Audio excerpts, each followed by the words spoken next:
అంబేద్కర్ కోనసీమ జిల్లా వైసీపీ అధ్యక్షుడు మాజీ ఎమ్మెల్యే చిర్ల జగ్గిరెడ్డి చంద్రబాబు ప్రభుత్వంపై తీవ్రస్థాయిలో విరుచుకుపడ్డారు. రావులపాలెం వైసీపీ కార్యాలయంలో మీడియా సమావేశం నిర్వహించిన జగ్గిరెడ్డి మాట్లాడుతూ సచివాలయ పేర్లు మార్చడం దుర్మార్గపు చర్య అన్నారు.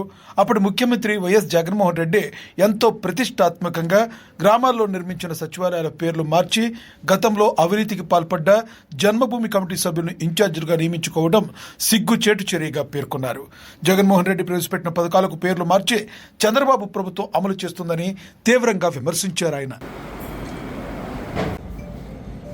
ఈరోజు అందరికీ కూడా గవర్నమెంట్ తెచ్చినటువంటి ఈ యొక్క గతంలో ఉన్నటువంటి ముఖ్యమంత్రులు అందరూ కలిపి 12 మెడికల్ కాలేజీలు తెస్తే ఒక్క జగన్మోహన్ గారు 17 మెడికల్ కాలేజీలు తెచ్చి అవి పూర్తయి వివిధ దశల్లో ఉంటే ఈ రోజున మీరు వాటిని అమ్మేటువంటి కార్యక్రమం చేస్తున్నారు. అందుచేతే ఒక ఉద్యమాన్ని మొదలుపెట్టాం. ఉద్యమంలో మరి ఎక్కువ మంది మరి చాలా చక్కగా మరి ఉద్యమిస్తున్నారు. ప్రజల్లో చైతన్యం రగిలింది. అందులో భాగంగానే మరి అంబేద్కర్ కోనసీమ జిల్లాలో కూడా ఈ నెల 12వ తారీఖున మరి ప్రతి నియోజకవర్గంలో కూడా ఆ నియోజకవర్గంలో ఉన్నటువంటి ఎంఆర్ఓ గారికి కానీ లేదా ఆర్డీఓ గారికి కానీ వినతి పత్రాలు ఇచ్చేటువంటి కార్యక్రమం ఈ నెల 12వ తారీఖున జరుగుతుంది.